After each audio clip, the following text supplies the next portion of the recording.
విడు మొరటోడు అని వాళ్ళు వీళ్ళు ఎన్నెన్ని అన్న పసి పిల్లవాడు నవాడు.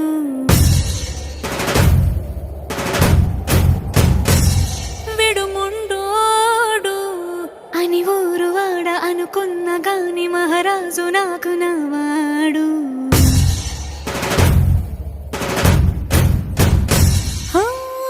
మాట పెడుసైనా మనసులో వెన్న రాయిలా ఉన్నవాడిలోన దేవుడెవరికి తెలుసును నాకన్నా. సూసేకి అగ్గిరవ్వ మాదిరే ఉంటా